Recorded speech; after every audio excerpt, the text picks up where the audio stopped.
words said in the aftermath are just too confusing. Now I spend my days watching you throw stones at someone who's already dead. And if this is the way we all begin, so how can I ask for any more? Welcome back, everyone. Hopefully you checked out the last episode of The Stages of Minnesota for part one of our theater couples profile of Eric and Laura Rudolph Morris. If not, no worries.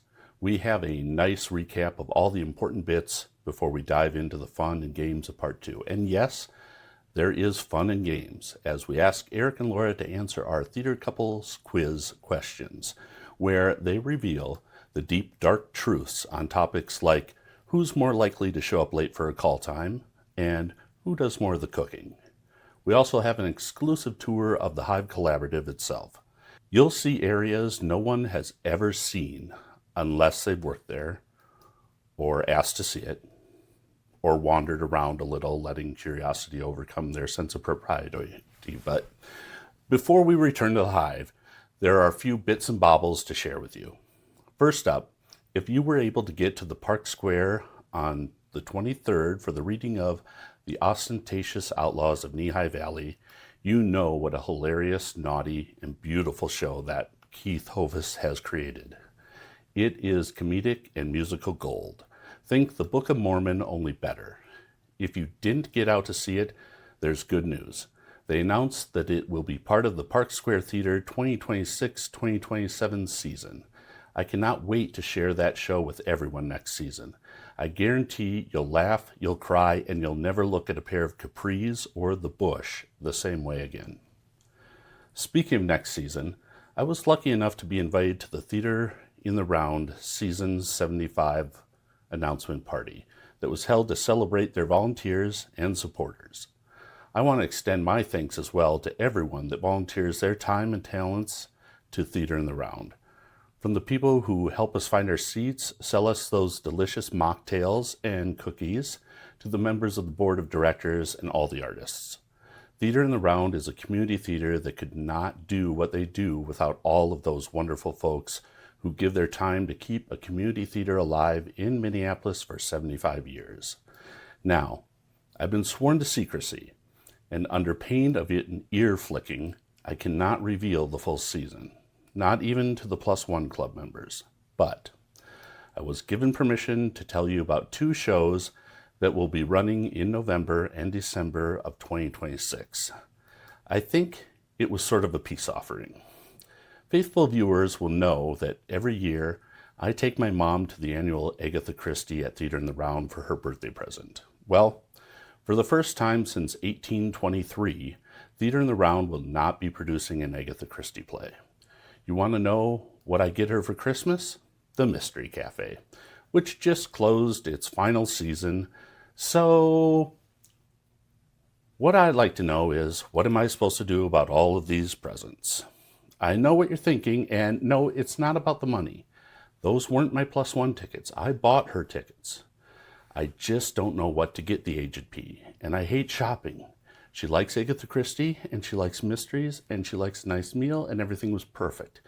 And you've taken all of that away from me in one fell swoop. Other than that, she likes a smile and a nod every once in a while, and she's happy as can be, but I got to figure something out. What do I got to do, shop?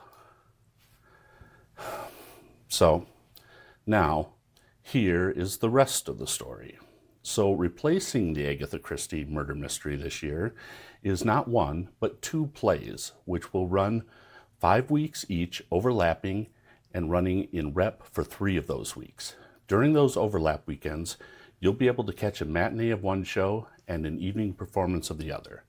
The first show has been done recently at the Guthrie and Yellow Tree. It's Dial M for Murder, adapted by local playwright Jeffrey Hatcher.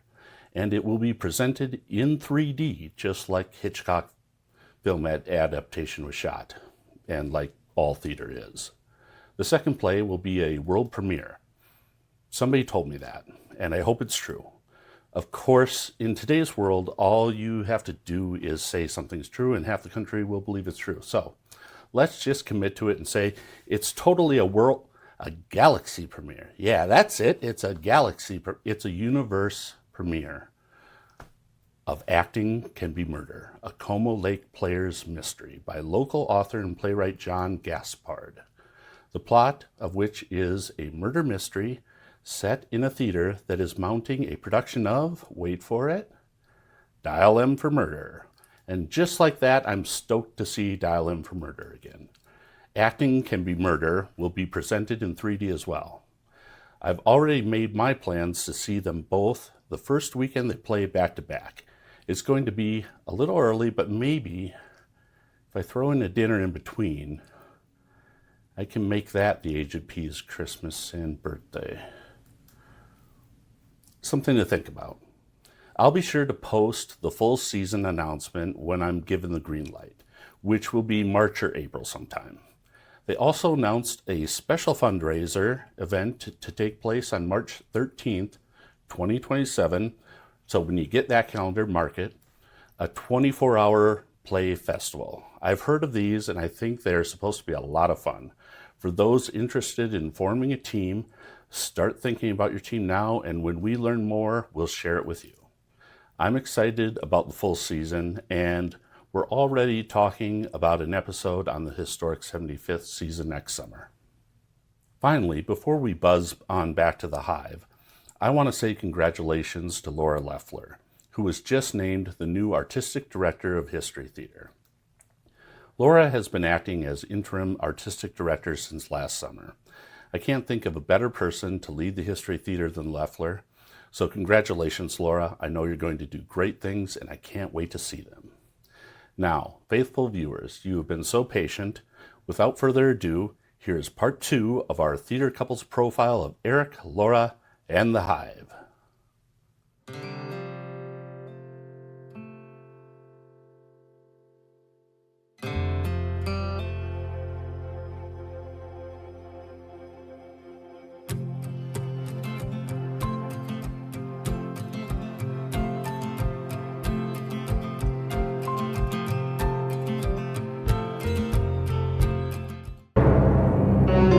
Previously on the stages of Minnesota. Hi, I'm here. Great to see you guys. We're so happy to have you here. So tell us a little bit about the Hive. Bingo. So Even like a world, the pandemic was not a dreamed, delightful little black box. run a theater space for the community to come needed. We have people in the neighborhood And we thrilled. love it. Oh, We do love it. Yeah. Usually try to do it on one of a pianist, bingo, and trivia, cutting it down to 16 bars. So the first round is bingo, second round is bingos. and they were like, we just bingo to like We're get trying to figure it hints. out. Low Cute. key cheating. Yes, we. Yeah. But luckily I had Keith Russell. I think Eric might be the only person That is the difference, isn't it? Want to have a great time. way harder than you think. The spirit of wanting sparkling water, rainbow variety, all you can drink Milk. The temperature is regulated. People have asked us, The bathrooms are themed. This is kind of where we're at. feeling good about it. Sometimes we have conversations. Are you planning to raise a family here? We're adding another dog. Yeah. Yeah, So there's a furry family. Loves the basement down there. here we are. Yeah. For a lot of different reasons. Yeah. It was magic. I also have a soft spot. There's nothing like it. We want to keep that note flat. How do you handle that? In 24 hours, Eric, you're all over the place. How many times can you sing Hello Dolly? it's a huge, great, amazing thing. Truly a singular experience when you come Yeah. to the. And now, tonight's thrilling conclusion. Oh, hi! Welcome to the Hive. Is there a dream project that you'd like to do together? I would love for us to do Bridges of Madison County together at some Never point. heard of it. You already did it, No. but I would think it would be pretty special to get to do. We've sung a lot of that music together, Yeah. but to actually get to do it as a show would be pretty amazing. Mm-hmm. I've talked about City of Angels being Yes. something that's a dream project of mine in the world of things, and there's lots of amazing, opportunities that both as performers and also if I were to direct it Yeah. as well. Well, and I also think too. Come From Away is one. Oh, yes, Again, Come From Away. and not that that's like a show that there are Maybe at some point Yeah. as we grow into the, the couple, the mountain couple. But Yeah. but that's one that we both love so much that would Yeah. be really fun to do. Now we're going to do a little quiz. Oh no. And the first portion of this is going to be silent. Now, afterwards, I learned this from the first time we did it, that the podcast version doesn't work as well because Great. I'm just going to have you point at each other. Okay. I'm going to ask the question, you point at yourself or at the other person. Okay. Got it. And after you point and indicate, I will verbally tell Okay. the audio-only listeners. And we don't have the to answers. agree on it, right? No. No, it's our impulse. I want you almost not to look at Love each it, other. love it, Okay. love it, love it. Okay. This is just Love it. something fun Yeah. and to give you something to fight about after we leave. Excellent. Great. Who's more likely to forget their lines?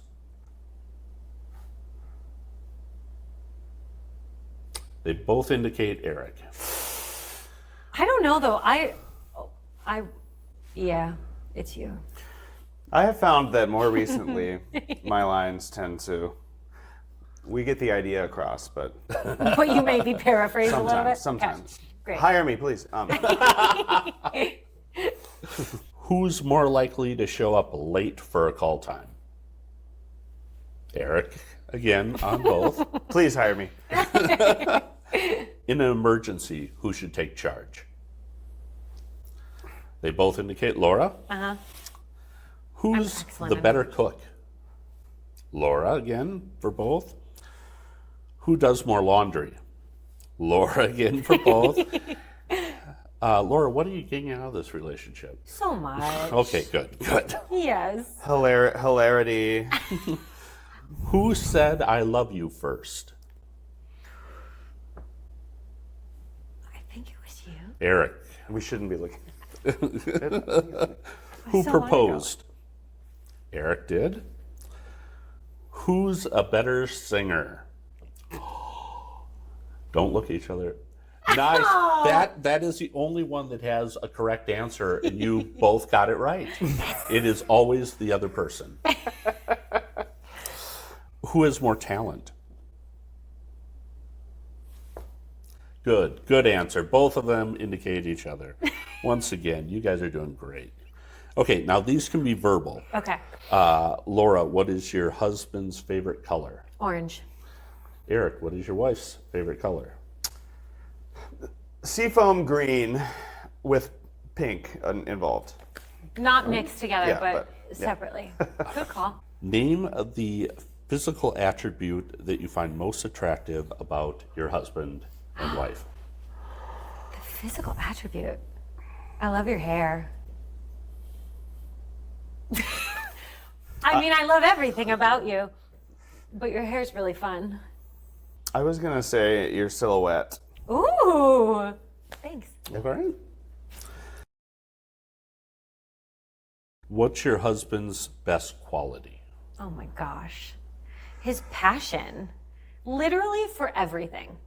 Like passion for life, passion for the people that he loves and cares about, passion for the very, very specific niche things that he knows everything that could possibly be known about all of them. Hyperfixation maybe slightly, but we'll call it passion. And Eric, what's your answer for Laura? Laura's kind of task and soul of just support and love, and really, really, really going to bat really hard for the folks that she loves, and just kind of that always moving forward drive of kind of holding everybody up in a really safe way. Well, that's very sweet. Yeah, Thank you. good answer. That was very sweet. I can be sweet sometimes. Yeah. I can be hyperfixated on being sweet. Oh, excellent. What's your favorite performance that the other one has given? Oh my gosh. Oh gosh. I mean, Robert in Bridges in Madison County was really spectacular. I loved that. I'm trying to think of. I really liked when you went on for Sister Mary Robert in Sister Act. Oh, funny. Like Yeah. And I know that didn't happen all that many times, No. but I caught, you know, when you went on, I went, and I really loved that. I loved hearing you sing "Life I Never Led." I think that's one of my favorite Thank you. things that I've heard you sing on stage. I thought you were going to say Sophie and Mamma Mia. Also, no, also, but Yeah. but I saw that more time. You saw that. You know what I Yeah, mean? I went on quite a bit for that. I think that I don't know, that Sister Act experience was just very authentically like, oh, this is awesome. And seeing that this, was you know. very early in our Yeah, relationship, too. I don't think I'm unexpected. Is not the right Yeah. word, but like something that's appreciate like, ooh, this is good. Thank you. Do you have a best shared theater story? We talked about I was very interested when I played Jerry Lee Lewis in having blonde hair, and obviously my hair is very not blonde, Very and not blonde. very curly, and so we really Oh my God. went through quite a phase of Bleaching. And your hair moments. was like orange stretchy and orange. and orange for much longer than anybody would have liked it to be. Yeah, that's But it was quite a journey that we went on together. Yeah. But truly, I would say the best and weirdest and craziest is just this place. Mm-hmm. I mean, walking through this building and being like, oh, yep, yeah. this could be our theater. Yeah. That we didn't know And was our a thing. Halloween open house where there were 120 people here, and 120 people here. we kind of walked up together to just be like, hello, thank you for, and it just kind of was it's very surreal. Yeah, very. What advice would you give to other theater couples? It is such an unpredictable career that's full of such highs, like high highs and low lows. Embracing the fact that you're in it together and also knowing that there's life outside of the industry. I think, so many, including ours, like your life, often if you meet somebody during a show, it's a showmance. And like everything, you're together all the time, and that little bubble of what is created in that environment is so beautiful, but also like so insular. And being able to experience life together outside of just the field that we are in, I think is such a necessity to the balance of it all. Finding routines and things, like very specific things that you know that you can turn to when you're not working and you're together, that it's like, whether it's, for bike riding or going to movies or, TV shows that going you out go to over. dogs going out dogs. to going out to dinner, like having that be something that you like very specifically are like, this is, and clocking in and out is really good. Like, Yeah. can I clock in and talk about my audition today? Since you're yeah. both a part of that, and being like, and maybe the other person might say, I'm not ready. right now. I'm not ready to clock in right now, but maybe we can clock in, In a half hour when yeah, I'm like, yeah. Support each other to be the best version of of yourself that you can be at work, so that when there is a clash or somebody gets something or something, it's like, that it wasn't. It's not negative. It's not. It's There's so much that goes into booking gigs. It has nothing to do with the other person. It's like it. Be happy for the individual that you're with. Yeah. And I would think there's a comfort that comes from the two of you have been at this long enough and are both successful, working pretty consistently. That the little lows, you could kind of ride that out a little easier than a young couple. absolutely. Well, and now more than ever, it's like, okay, so maybe you didn't book something, but then you think can run about, this. literally, it's like, okay, well then, wow, shoot. Looks like now I have to be around the business that I created with my partner that we run together. Right. Yeah. Shoot. And we've been at it long enough that I think our values are shared. Yeah. I think that's kind of what I was trying to. It's like have shared values as theater professionals and life, obviously too. Yes, you know, of course. but like you want to support somebody that has the same professional values as you, and Right. if you kind of if you find those shared values, then it's easy to move past that because you know that you went in and you did the best that you could do, and the shared values were brought into the space. And also, let's be real, it is nice to have somebody to commiserate with too. Yeah, sure. Because it's like, I don't have to explain all of the stuff. And that's really a lovely thing to be able to share. You both understand the rejection of not getting a role. Yeah. And how your mind tells you, I just wasn't right for that director's vision of that role. Yeah. But you also know that I'm sad about Yeah, that. it sucks. Yeah. Yeah, and we're both able to comfort each other in a way that is caring, but also is constructive. Yeah, for sure. What do you have coming up? At the Hive, we have so many things. I mean, truly, it's the coolest thing that we are booking into 2028. Yeah. I mean, we That's have amazing. It's kind of insane in an incredible way.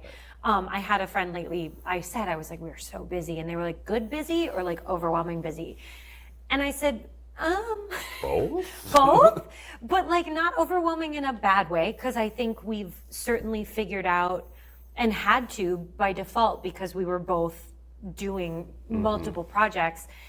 We now have people that we have hired and can continue to hire to bring in to be here when we can't.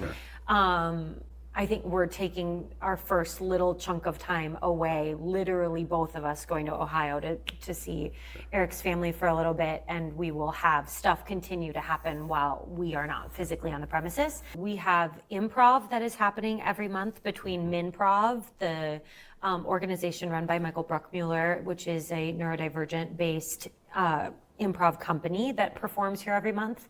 And we've got the Honey Jar, which is another monthly improv event. And then 16 Bar Bingo is every month. We've got concerts. We've got a bunch of really incredible multi-weekend shows coming up in the fall and into the winter and into the spring.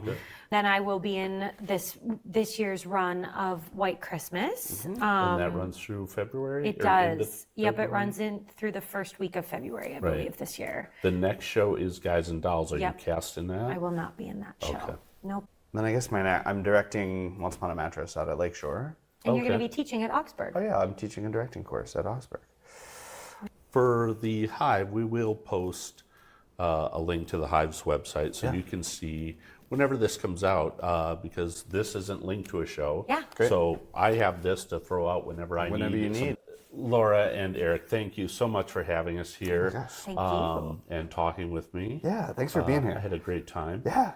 And we'll maybe take a little tour around. Oh. You can show us That would be great. some special rooms. Show you and- all the things. Show you the secrets Yeah. All the secrets.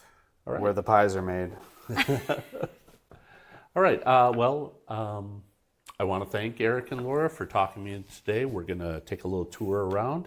But I had a great time, and I hope you did too. All right. So, Eric and Laura, show us around the Hive Collaborative. Yeah, so this is the stage space.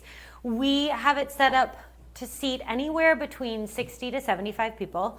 It can be configured in a lot of different ways, but this is kind of the standard traditional theater style seating. Sometimes we can add another row, and then that it fringes a little bit, but not too much. Yeah, We've done stuff in the round. We've put stuff over in this corner as well, and kind of the whole space has been used. Obviously, you enter from over there, and but we can do a ton of different things. Yes, so the stage is about anywhere between 19 feet to 22 feet deep and about 30 feet wide. We have two Bose L1 Pro 16 PAs. What an interesting song choice. Sweeney Todd, how the pies are made. A projector, so if you're interested in any sort of film screening or if there are some sort of projections of any kind, we do have the cyc. The cyc is also great for different lighting effects and things like that.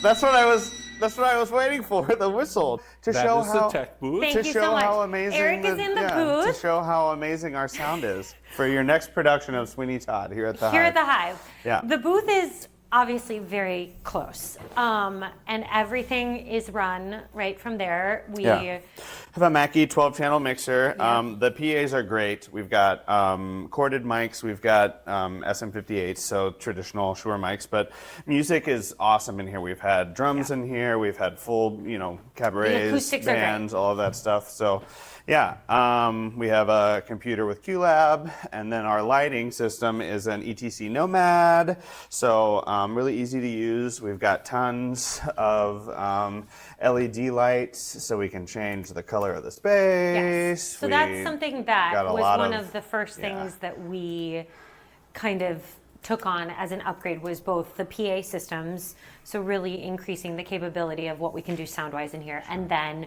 we have been adding more and more LED lights, so we can offer a lot of different lighting effects. Do all the things, do all the colors, so any of your traditional ETC stuff,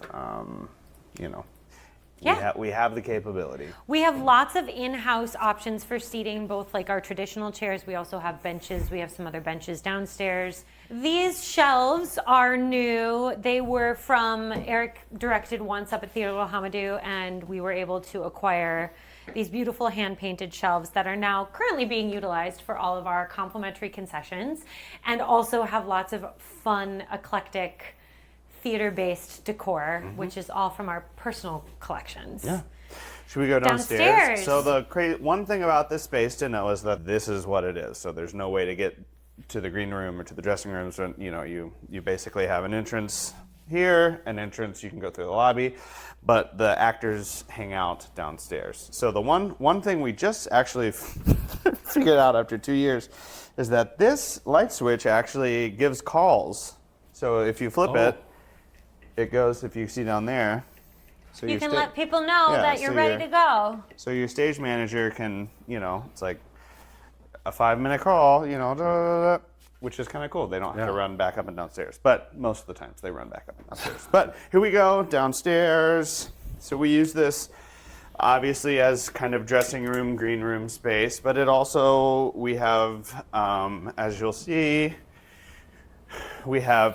and our space is used, so it's a little kind of chaotic right now, but that's good. It's also great for dressing room space, so Sure. that people we line up tables, and that's where everybody can get ready. Yeah. And all of the stuff that we have, the benches, the tables, are all included when you rent the space. So we've got 10 6-foot folding tables. We have this beautiful steel table that also is from the production of Once. That you can stand and dance on. Yes. So for different kind of events, if you want high tops with stools, we've got those. And then literal green room couches, which wasn't necessarily planned that way, but they're very comfy. Yeah. We've got acoustic pianos on both floors. Yeah. The one upstairs can get rolled out onto the stage. This one stays here.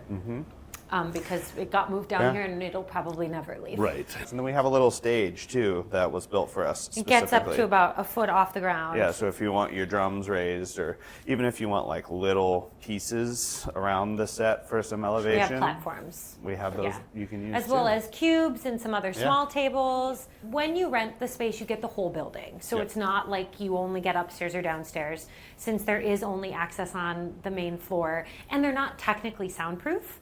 So while there can be stuff happening on both floors, we wouldn't rent out to like one group to be down here and one group upstairs. Right. So when you rent it, you get the whole building. So this is, I think Eric already said, primarily used for a studio space, for dressing rooms, for the green room, which also means that there is a restroom down here. There are 2 restrooms upstairs, but there's a restroom down here, and then a little kitchenette that has a sink, a fridge, a microwave, a coffee maker, a hot pot.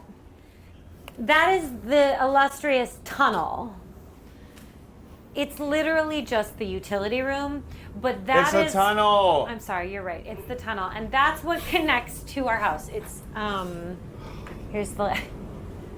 It just goes to our laundry room, and then you're in our house. Yeah. It's not exciting. Yeah. But there is laundry up there. Yeah, we go through this door and then You're home. that's And where then it is. we're home. Yeah. So this is the tunnel. Yeah. Not Eric much- likes to pretend like it was created for a speakeasy in the It 20s was for the during the bootleggers. Prohibition. I believe it's The house was built in the 20s. Yeah. This building wasn't built until the 70s. So probably. So not. probably not, but I think it was. It's a nice short commute. Oh, it's yeah, for sure. maybe the shortest commute Yeah. ever. My favorite thing is the people who we've shown the space to, who maybe are kind of mutual friends of people, but not people we know very well. And you tell them that it's connected, and they're like, "Did you know when you bought the house? Did you know it was connected?" And What we're if you like, hadn't bought the "No, house?" we just like randomly opened a door and Who? and there it was." This is our lobby. Yes. We have a wonderful. This is actually great to show all of our. And we favorite kind things. of change the decor a Yeah, little bit based depending off of on the show or Sure. the season or what we've been playing different VHS tapes for different. Last night was Carousel because of the State Fair and all of that. So. Yeah. It is particularly fun when people maybe get here a little bit early and they pick a book. Mm-hmm. Casablanca. We saw that last night at the Trilon. Oh my gosh. We take a lot of pride in our lobby. We really changed the way that the lobby felt. And here's where you check in. Yep. Yeah. When Yeah. you have your tickets for a show, you don't usually have a ticket. Nope. And Dua Lipa is here for you. Always Very important. patron saint of the Hive, as we lovingly say. Yeah. So No. this is probably our most prized possession. Yes. This was actually from the production of Follies that was at the Winter Garden. Eric found this at Hunt and Gather 71. in Edina and sent me a picture of it. And I was like, wow, that's amazing. And it was so expensive. And he didn't buy it. And we kind of It sat haunted on me it. for a week.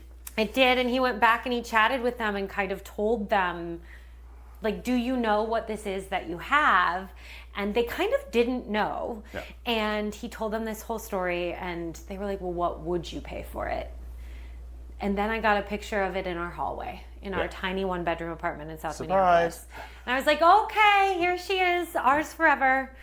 But we love her. And We love her so much. And this is the perfect space for it. Yeah. Yeah. This is the State Fair bathroom. So we have slowly been adding more and more State Fair memorabilia. Fair. There is some just like Minnesota love. stuff. Things we either bought at the fair Yeah, or so like these Adam Turman somewhere. prints, these two, while they're not State Fair, we purchased them at the fair and Adam signed them for us, and which he's is kind great. of he's kind of synonymous with the fair now. Is. We do change out the records that are displayed here sometimes based off of the show, sometimes based off of the season.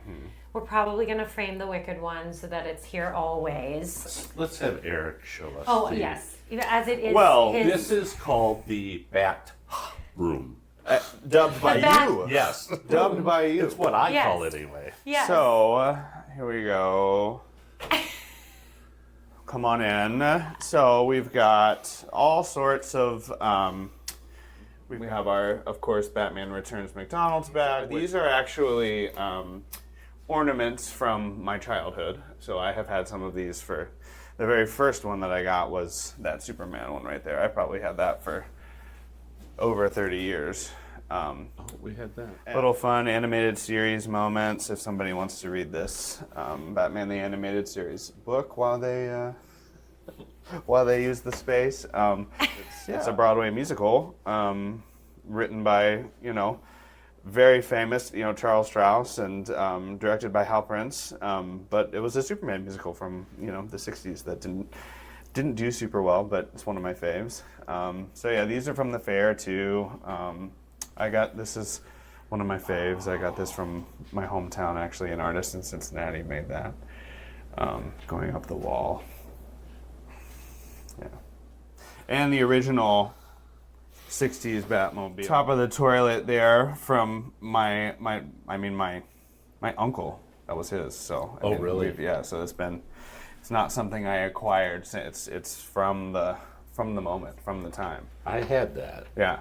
And a little bat copter that also fit those same guys. It was yellow for some reason. Oh, cute. At one point, Mom, no, she knows. I also inherited a 60s bat cave that this could, park itself into. But yeah, so That's gone. I know it went somewhere. We don't know where it went. I know, but our parents do have to get rid of our crap at some point. So.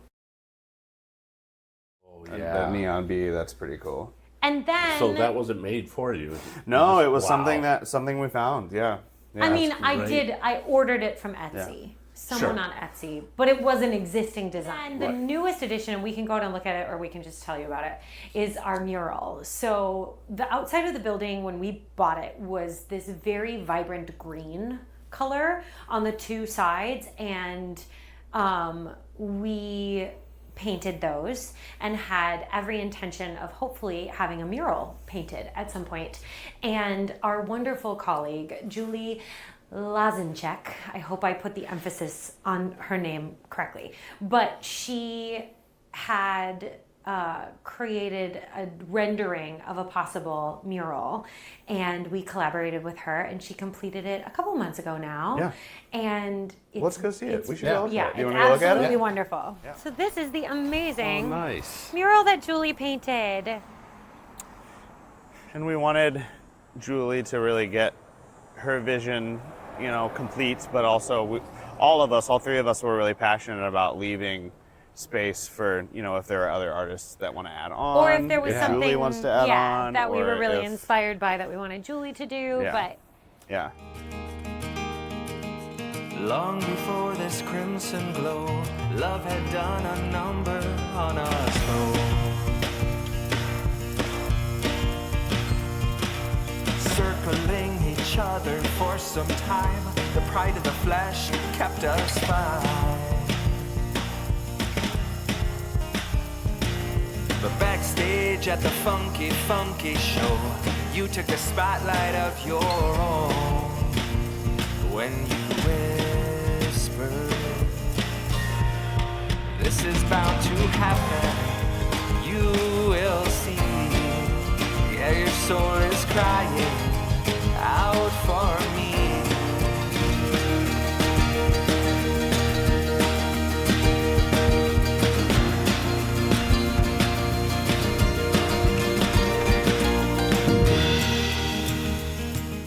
This is bound to happen, you will see.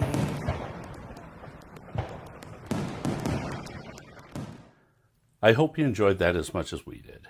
If you want to weigh in on whether or not the tunnel between the Hive and Eric and Laura's home is a bootlegger's tunnel, you can send your vote to me at robdunkelberger@thestagesofmn.com. We will, as always, link to the Hive website in the show notes. I did want to bring one particular upcoming show to your attention because I'm intrigued by it and I'm definitely going to check it out. It's called Sweet Clone of Mine, a Neil Diamond experiment.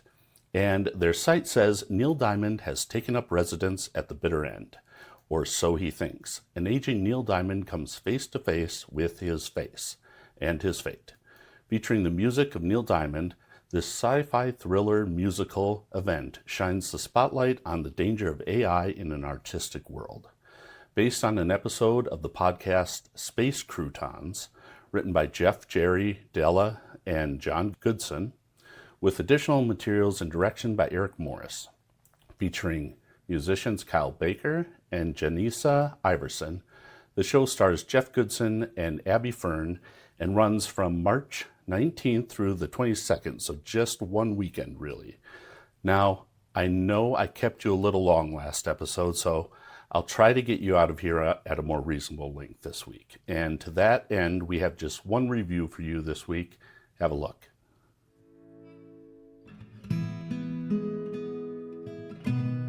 whether it moves me to cheers or tears, puts me to sleep, or gets me up on my feet. These are my Minnesota Honest reviews. Truthful, but not hurtful. The Cake is not a tidy Hallmark special about fixing the South. And yes, the quotation marks are doing the heavy lifting. If you've watched or read my reviews for very long, you probably know where I land politically. But this play isn't interested in scoring points. It's interested in discomfort, the kind that sneaks up on you when love collides with belief. Della is a devout Southern baker asked to make a wedding cake for her late best friend's daughter. The catch? The bride is marrying a woman. Della freezes, her husband Tim backs her up, Jen, the bride, is stuck trying to please everyone, while Macy, her fiancée, refreshingly, is not there to make herself smaller for anybody. What makes this play work is that nobody turns into a cartoon. Della doesn't suddenly become a pride parade. Tim doesn't twirl a mustache. Playwright Becca Brunstetter lets these people stay complicated, which is far more interesting and far more honest. There's a pivotal scene between Della and Tim that dives into intimacy and power in a way that's raw and a little uncomfortable. And yes, content warning, strong language, sexual situations, and partial nudity. But these scenes are not about titillation, pardon the pun, but about vulnerability, about two people opening up to each other in ways they haven't in years. That's difficult and deeply human. Is it necessary? I think it's not only very effective, but appropriate in this play. It grounds the play and gives the audience a way in. Like Endometriosis musical last summer, it creates a space for conversations we should be having more openly. Jenny Ramirez carries the show beautifully. She makes Della someone you can disagree with but cannot dismiss. Daniel, I hope I'm saying that right, Daniel Stock keeps Tim grounded. Natavia Lewis gives Macy confidence without turning her into a lecture. And Via Logan's Jen hits in a rawly emotional way that wrecked me a little. I cried. Shocking, I know. Director Jenny Ward makes a bold staging choice that layers two love scenes in a way that quietly ties the entire play together. It's smart, it's uncomfortable, it's funny, thanks in no small measure to brief but brilliant moments courtesy of Care Whitting as George. I'm going to leave you to discover his role on your own. The Cake doesn't hand you a moral, it hands you a mirror. And depending on where you're sitting, that might be the bravest thing about it. The Cake runs through March 15th at Theater in the Round. We'll link to the theater website in the show notes so you can get your tickets.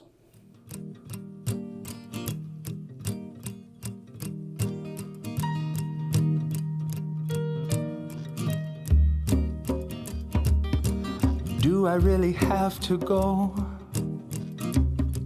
Hard pressed to find a reason to brave the cold. So warm inside your cabin, give me just another moment. Wrapped inside the blanket of your body, the blanket of your body. Time to hit the open road. Loving arms await me, their domain knows me alone. Never a single question, 35 years full of holiday cheer, and still no invitation for my +1. But underneath this winter sky, I just can't seem to say goodbye. Well, I don't know what the time is because I haven't edited all this together yet, but I'm hoping it's a little shorter than the last one. We'll do better in the future, I promise. We'll try. My thanks again to Eric and Laura for being our second theater couple, for being so generous with your time and sharing your theater compound with us, and your patience as I wrangled it all together. I have some NA beer for you when I come for Sweet Clone of Mine. Okay, I don't know how you say the title of that song without singing it. It's the only way it can be done. Now, the vote is still out on whether there should be singing on the stages of Minnesota or not, so feel free to send those in to my email. Love theater but not buying tickets? Sign up for Stages of Minnesota +1 Club. Email me at robdunkelberger@thestagesofmn.com, send me your name and mobile phone number, and I'll add you to the +1 Club. When I have a +1 ticket available, I'll text the +1 Club members, and if you can make it, text me back directly. No group text replies. The first person to reply gets to see a show for free with me. Interested in sponsoring an episode of the Stages of Minnesota? I'm interested in you sponsoring an episode of the Stages of Minnesota. Just email me at robdunkelberger@thestagesofmn.com. We have great deals on sponsorships Monday through Saturday, but don't reach out on a Sunday as for some reason the rates are triple, something to do with long distance or something. Faithful viewers, if you have a question, comments, concerns, or ideas of topics you'd like to see covered on the show, feel free to email me as well. Don't forget to send in your vote on whether that's a real live bootlegger's tunnel at the Hive or not. You can read my full reviews of all the shows I see at my blog at thestagesofmn.com. Remember, if you see me out at a show, don't be shy. Say hi. Let's get a photo together and put you on the Stages of Minnesota. If you got a photo with me but haven't seen it on the show yet, it's coming. The adjusted schedule combined with a few shows that had like half a dozen photos means we are not as current as we usually are, but we'll get it up. Thanks as always to Ryan Lee for the generous use of his music. Every note of music used on the Stages of Minnesota comes from his albums, which you can find at ryanlee.bandcamp.com. Whether you're watching the YouTube edition or listening to the podcast version, please help spread the word. Don't forget to like, subscribe, share, and review the show.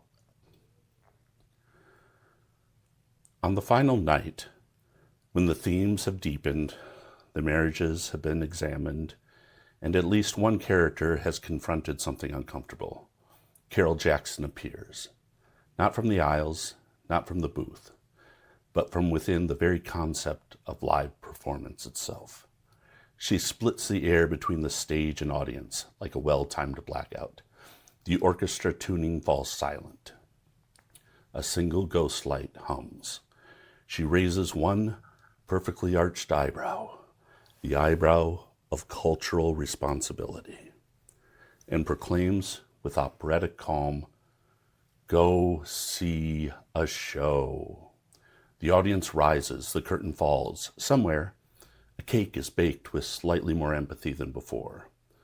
And from that day forward, whenever a program is unfolded or a seat gently creaks, we remember, as Carol Jackson said, "Go see a show."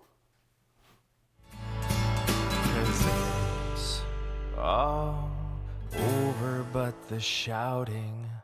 Every soul needs light. But mine's been wasting away in the afternoon shade, out of sight. And I am not the pure and perfect one, but my branches are still bent toward the sun.